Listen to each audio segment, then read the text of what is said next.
नमस्कार जय हिंद साथियों, कैसे आप सभी। मैं राहुल अग्रवाल आपका स्वागत करता हूं आपका अपने इस ऑनलाइन प्लेटफॉर्म पर। दोस्तों, आज की क्लास आप सबके लिए यहाँ पर बेहद ही खास होने वाली है। अगर आपका आरसीटी का इस बार का एग्जाम है, जी हाँ दोस्तों, क्योंकि आज की इस क्लास के अंदर हम बात करने वाले हैं आरसीटी के वो महत्वपूर्ण प्रश्न जो आपसे आरसीटी के इस बार के एग्जाम के अंदर 100% गारंटी के साथ पूछेंगे। तो बिना किसी के इस क्लास को स्टार्ट करते हैं। तो दोस्तों, यहाँ पर सबसे पहला जो क्वेश्चन है जो आपसे यहाँ पर पूछा जा सकता है, वो आपको अपनी स्क्रीन दिख रहा होगा। क्या पूछा जा रहा है आपसे यहाँ पर? आपसे आप बोला जा रहा है कि निम्न में से किसके द्वारा एक नागरिक राजस्थान संपर्क पर शिकायत दर्ज करा सकता है।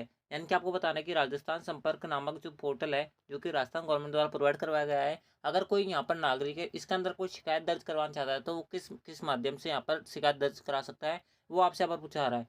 सबसे पहला ऑप्शन दे रखा है, वो आपको दे रखा है टोल फ्री नंबर पर, जो कि राजस्थान संपर्क पोर्टल का है। इस पर आप बिल्कुल जाकर आप जो है राजस्थान संपर्क वाले जो पोर्टल है, इस पर आप यहाँ पर शिकायत दर्ज करा सकते हो। इसके अलावा राजस्थान संपर्क वाले ऐप पर भी जाकर करा सकते हो। इसके अलावा मोबाइल एप्लीकेशन पर भी जाकर करा सकते हो। यानी कि ऑप्शन जो डी होगा, इन सभी माध्यम से हम जो है राजस्थान संपर्क नामक पोर्टल पर हमारी जो शिकायत है वो यहाँ पर दर्ज करा सकते हैं। इस बात को ध्यान रखें। यानी कि ऑप्शन जो डी होगा ना, वो हमारा इस क्वेश्चन का करेक्ट आंसर होगा। ठीक है, चलते हैं अगले क्वेश्चन पर। अगला क्वेश्चन आपसे यहाँ पर क्या बोल रहा है? अगला क्वेश्चन आपसे बोला जा रहा है कि किस विकल्प का प्रयोग कर आप विंडोज 10 में किसी प्रोग्राम को अनइंस्टॉल कर सकते हैं। यानी कि आपसे यहाँ पर क्या पूछा जा रहा है? आपसे यहाँ बोला जा रहा है कि मान लो कि आपके पास विंडोज 10 के अंदर कोई फाइल है या फिर कोई फोल्डर है, आप इसको यहाँ पर अनइंस्टॉल करना चाहते हो, तो दोस्तों किस प्रकार से कर सकते हो, वो आपसे यहाँ पर पूछा जा रहा है। दोस्तों, मैं आपको बता दूं, अगर आपको अपना कोई सॉफ्टवेयर, कोई फाइल या फोल्डर अनइंस्टॉल करना है, तो दोस्तों आप जो है यहाँ पर कंट्रोल पैनल के अंदर जाकर अपना जो फाइल या फोल्डर है उसको अनइंस्टॉल कर सकते हो, या फिर सेटिंग्स के अंदर भी जाकर आप जो है उसको यहाँ पर अनइंस्टॉल कर सकते हो। यानी कि ऑप्शन जो डी होगा, ए एंड बी दोनों, वो हमारा इस क्वेश्चन का करेक्ट आंसर होगा। ठीक है, सो चलते हैं अगले क्वेश्चन पर। अगला क्वेश्चन आपसे यहाँ पर क्या पूछा जा रहा है? अगले क्वेश्चन अंदर आपसे यहाँ पर बोला जा रहा है कि फाइल फोल्डर्स को लॉक करने में आपको कौन सी एप्लीकेशन मदद करता है। यानी कि आपको अपना कोई फाइल है या कोई फोल्डर है, पर्सनल जिसे हम फोल्डर बोलते हैं, अगर आप इसे लॉक करना चाहते हो तो किस प्रकार से कर सकते हो, वो आपसे यहाँ पर पूछा जा रहा है। सबसे पहला ऑप्शन दे रखा है, वो आपको दे रखा है विंडोज डिफेंडर। उसके बाद दे रखा है कोर्टाना। उसके बाद दे रखा है फोल्डर लॉक। उसके बाद दे रखा है ऊपर के सभी। दोस्तों, मैं आपको बता दूं, विंडोज डिफेंडर तो एंटीवायरस के तौर पे काम करता है, तो ऑप्शन ए आंसर होगा नहीं। कोर्टाना वॉइस असिस्टेंट होता है, तो किसी प्रकार से आपका फाइल या फोल्डर को लॉक नहीं करता, तो ऑप्शन बी भी इनकरेक्ट है। बचा कौन सा? Option C. Option C correct answer होगा, ऊपर के सभी आंसर हो नहीं सकता। यानी कि ऑप्शन जो सी होगा, फोल्डर लॉक के माध्यम से हम जो है किसी भी फोल्डर को यहाँ पर क्या कर सकते हैं, लॉक कर सकते हैं। यानी कि ऑप्शन जो सी है वो करेक्ट आंसर है। ठीक है, अब चलते हैं अगले क्वेश्चन पर। अगला क्वेश्चन आपसे यहाँ पर क्या बोल रहा है? अगला क्वेश्चन आपसे बोल रहा है कि विंडोज 10 फाइल एक्सप्लोरर रेवन किस टाइप का उपयोग कर फाइल या फोल्डर को छिपा सकता है या दृश्यमान बना सकता है। यानी कि आपको बताना है कि रिवन टैब पर हम किस चीज़ का इस्तेमाल करें जिसके माध्यम से हम जो किसी भी फाइल या फोल्डर को यहाँ पर क्या कर सकते हैं, छिपा सकते हैं या फिर उसे दिखा सकते हैं, वो आपसे यहाँ पर पूछा रहा है। क्या ऑप्शन दे रखा है? वो आपको दे रखा है होम टैब। उसके बाद दे रखा है व्यू टैब। उसके बाद दे रखा है आपको यहाँ पर टूल टैब। उसके बाद दे रखा है आपको यहाँ पर उपरोक्त में से कोई नहीं। दोस्तों, मैं आपको बता दूं, अगर आप अपने यहाँ पर किसी भी फाइल या फोल्डर को दृश्यमान या फिर उसे छुपाना चाहते हो ना, तो दोस्तों आपको इसके लिए यहाँ पर व्यू वाले ऑप्शन का क्लिक करना पड़ेगा। यानी कि व्यू वाला जो फीचर है ना, इसको आपको यहाँ पर यूज़ करना पड़ेगा। यानी कि ऑप्शन जो बी है वो करेक्ट आंसर है। ठीक है, चलते हैं अगले क्वेश्चन पर। दोस्तों, अगले क्वेश्चन को मैं आपको बताऊं इससे पहले, अगर किसी भाई ने अब तक वीडियो को लाइक नहीं किया, तो मेरे भाई वीडियो को लाइक जो करे, चैनल को सब्सक्राइब जो करे। आप सबको सबसे पहले आपकी जो आरएसआईटी का पेपर होगा उसके आंसर की हमारे चैनल पर देखने को मिलेगी, इस बात की मेरी गारंटी है। चलते हैं अगले क्वेश्चन पर। अगला क्वेश्चन आपसे यहाँ पर क्या बोल रहा है? अगला क्वेश्चन आपसे बोल रहा है कि निम्न में से कौन सी सुविधा आपके कंप्यूटर की स्थिति, सिस्टम फाइलों और एप्लीकेशन विंडोज रजिस्ट्री और सिस्टम सेटिंग सहित को पिछली बार के समय में वापस ले जाने के लिए उपयोग में ली जाती है। यानी कि आपसे आप बोला जा रहा है कि अगर मान लो कि आपका कंप्यूटर कभी खराब हो जाता है, तो दोस्तों आप कैसे उसे वापस रिकवर कर सकते हो, वो आपसे यहाँ पर पूछा रहा है। सबसे पहला ऑप्शन दे रखा है, वो आपको दे रखा है सिस्टम स्टोरेज से। नहीं, सिस्टम स्टोरेज से कोई फर्क नहीं पड़ेगा। सिस्टम बैकअप से, बिल्कुल। सिस्टम बैकअप, अगर आपके पास सिस्टम का बैकअप है तो आपका कंप्यूटर खराब भी हो जाता है, तो दोस्तों आप वापस उनके अंदर वापस फाइल डाल सकते हो, उसके बाद में आपका सिस्टम वापस से वही काम करने लग जाएगा। यानी कि ऑप्शन जो बी होगा वो करेक्ट आंसर होगा। अगला क्वेश्चन आपसे बोला है कि सूचना सुरक्षा प्रबंधन प्रणाली के में निम्नलिखित में से कौन सा एक आईएसओ मानक है। यानी कि आपको बताना है कि कौन सा एक आईएसओ स्टैंडर्ड आपको यहाँ पर दिया हुआ है सुरक्षा प्रणाली के अंदर। दोस्तों, मैं आपको बता दूं, ये क्वेश्चन आपको रटना पड़ेगा। इसके अंदर आपको यहाँ पर आईएसओ 27001 का इस्तेमाल करना पड़ता है। किसका? 27001 का। इस बात को आप यहाँ पर याद रखिए। ठीक है, 27001 जो होगा ना, वो करेक्ट आंसर होगा। यानी कि आईएसओ 27001 करेक्ट आंसर। ठीक है, चलता है अगले क्वेश्चन पर। अगला क्वेश्चन आपसे यहाँ पर क्या बोल रहा है? अगला क्वेश्चन आपसे बोल रहा है कि सरकार की सभी योजनाओं का लाभ एक ही वेबसाइट पर उपलब्ध है। यानी कि आपको बताना है कि इन चारों में से ऐसा कौन सा ऑप्शन दिया हुआ है जहाँ पर गवर्नमेंट द्वारा वर्तमान में जितनी भी योजना कार्यरत होती है उनके बारे में हमें पता चलता है, एंड दोस्तों हम उसका यहाँ पर लाभ उठा सकते हैं, वो आपसे यहाँ पर पूछा रहा है। किस वेबसाइट के थ्रू आप यहाँ पर ये काम कर सकते हो? यहाँ पर ऑप्शन मिल रहा है वो आपको मिल रहा है एसएसओ, जो कि करेक्ट आंसर होगा। राज एसएमएस नहीं होगा, राजस्थान साइन भी नहीं होगा, राज ई वॉलेट भी नहीं होगा। ये क्या होता है, आपके डॉक्यूमेंट मैनेजमेंट सिस्टम होता है, इस बात को आप यहाँ पर याद रखें। चलता है अगले क्वेश्चन पर। अगला क्वेश्चन आपसे यहाँ पर क्या बोल रहा है, अगला क्वेश्चन आपसे यहाँ पर बोल रहा है कि राजस्थान जन आधार योजना के संदर्भ में निम्न में से क्या सत्य नहीं है, यानी कि आपको बताना है कि कौन सा स्टेटमेंट आपको सही दे रखा है और कौन सा आपको यहाँ पर नहीं दे रखा। आपसे यहाँ पर नोट पूछ रहा है तो एक स्टेटमेंट आपको यहाँ पर गलत दे रखा है, वो आपको गलत स्टेटमेंट यहाँ पर छाटना है। सबसे पहला ऑप्शन दे रखा है वो आपको दे रखा है प्रत्येक परिवार को 10 अंकों की पहचान संख्या मिलती है। बिल्कुल, जन आधार नंबर कितने अंकों का होता है, 10 अंकों का होता है, तो पहला ठीक दे रखा है। उसके बाद रखा है 18 वर्ष से अधिक उम्र की महिला परिवार की मुखिया होती है। बिल्कुल, जन आधार कार्ड जो बनता है ना वो आपकी मम्मी के नाम पर बनता है, यानी कि मदर के नाम पर बनता है, इस बात को ध्यान रखना है। इनका ऑप्शन बी भी ठीक है। उसके अंदर रखा है प्रत्येक निवासी को 16 अंकों की विशिष्ट पहचान संख्या होती है, यानी कि आपके परिवार में जैसे आपकी मम्मी का नाम तो सबसे पहले आएगा, उसके बाद में उस जन आधार कार्ड के पीछे देखना आपके जितने भी कैंडिडेट होंगे ना आपकी फैमिली के अंदर, उन सभी के यहाँ पर एक व्यक्तिगत पहचान संख्या होती है, वो आपके यहाँ पर 16 डिजिट की होती है, तो बिल्कुल भी होती है, यानी कि ऑप्शन सी दे रखा है, सही दे रखा है। उसके अंदर का आपको यहाँ पर आधार में नामांकन के पश्चात आधार संख्या को जन आधार पोर्टल पर दर्ज करवाना आवश्यक होता है, नहीं होता। ऑप्शन डी करेक्ट है। ठीक है, क्यों, क्योंकि ऑप्शन डी के अंदर जो हमें स्टेटमेंट दे रखा है वो गलत दे रखा है, यानी कि ऑप्शन जो डी होगा वो करेक्ट आंसर होगा।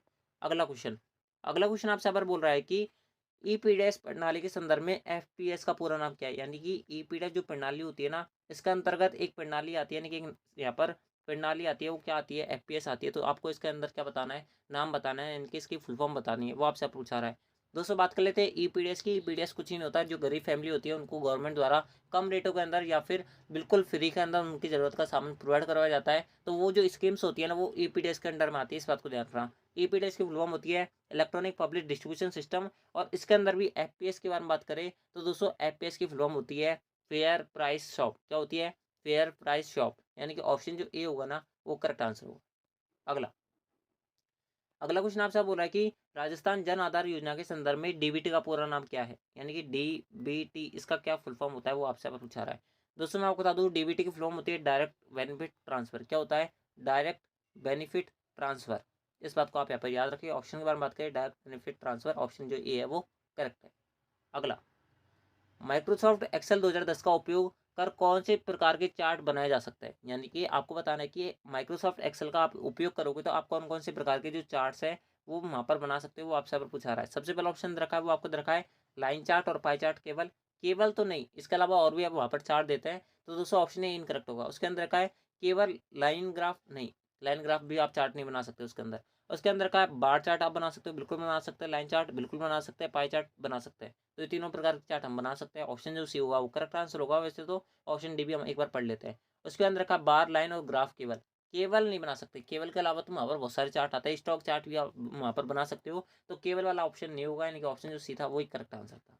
अगला, पेस्ट स्पेशल कमांड आपको कॉपी और पेस्ट करने की सुविधा देता है, यानी कि पेस्ट स्पेशल जो कमांड होता है ना, इससे आप यहाँ पर क्या कर सकते हो, आपसे यहाँ पर पूछा रहा है। सबसे पहला ऑप्शन रखा है वो आपको रखा है एक कॉपीड वैल्यू के द्वारा सिलेक्शन को मल्टीप्लाई करनी है, तो हम यहाँ पर पेस्ट स्पेशल कमांड का इस्तेमाल करते हैं क्या, बिल्कुल करते हैं। ऑप्शन जो ए है वो करेक्ट आंसर है। आगे हमें पढ़ने की जरूरत नहीं है दोस्तों, आप इन क्वेश्चन को डायरेक्ट रख जाओ, आपके यहाँ पर बहुत सारे क्वेश्चन आपको पेपर के अंदर देखने को मिलेंगे, इस बात की मेरी गारंटी है। अगला क्वेश्चन, जब आप एक फॉर्मूला कॉपी करते हैं तो इसका क्या मतलब होता है, यानी कि आपसे आप बोला जा रहा है कि जब मान लो कि आपने कोई फॉर्मूला कॉपी किया, तो दोस्तों आपने तो फॉर्मूला कॉपी कर लिया, लेकिन इनडायरेक्टली टेक्निकल भाषा में आपने उससे क्या किया है, वो आपसे पूछा रहा है। सबसे पहला ऑप्शन रखा है वो आपको रखा है एक्सेल फॉर्मूला की मूल प्रति को मिटा देता है, नहीं, जहाँ से आपने कॉपी किया वो फॉर्मूला वहाँ पर तो रहती है, इसके अलावा दूसरी जगह पेस्ट हो जाता है। यहाँ पर दे रखा है उसके अंदर Excel Excel newly copy paste formula को सेल रेफरेंस संपादन करता है। उसके बाद रखा है एक्सेल एब्सोल्यूट सेल रेफरेंस को संशोधित करता है, नहीं करता।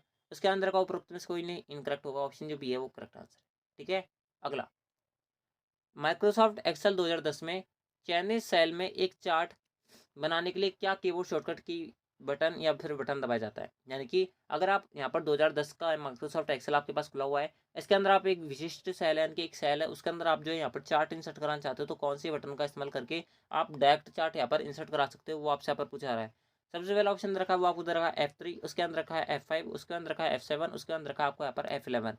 तो दोस्तों मैं आपको बता दूं इसका जो करेक्ट आंसर होगा ना वो होगा आपका यहाँ पर F11। क्या होगा, F11। अगर आप अपनी कीबोर्ड के अंदर F11 दबाओगे ना तो दोस्तों आपके यहाँ पर डायरेक्ट जो चार्ट है वो आपके यहाँ पर इंसर्ट हो जाता है, इस बात को आप यहाँ पर याद रखना। अगला क्वेश्चन, माइक्रोसॉफ्ट एक्सेल 2010 में चयनित सेल में एक चार्ट बनाने के लिए आप कीबोर्ड पूंजी का यहाँ पर उपयोग कर सकते हो। सबसे पहला ऑप्शन रखा है वो आपको रखा है F3। शायद ये क्वेश्चन रिपीट हो गया तो आप जो है इस क्वेश्चन को यहाँ पर स्किप कर सकते हो। ठीक है, इसका आंसर F11 होगा। ठीक है, ये रिपीट हो गया वापस से क्वेश्चन, अगला क्वेश्चन आपसे आप बोल रहा है कि लेजर प्रिंटर संबंधित है, यानी कि आपको बताना है कि लेजर प्रिंटर जो होता है वो किससे संबंधित होता है, वो आपसे यहाँ पर पूछा रहा है। सबसे पहला ऑप्शन रखा है वो आपको रखा है करेक्टर प्रिंटर, उसके अंदर रखा है पेज प्रिंटर से, उसके अंदर रखा है लाइन प्रिंटर से, उसके अंदर रखा है प्लॉटर से।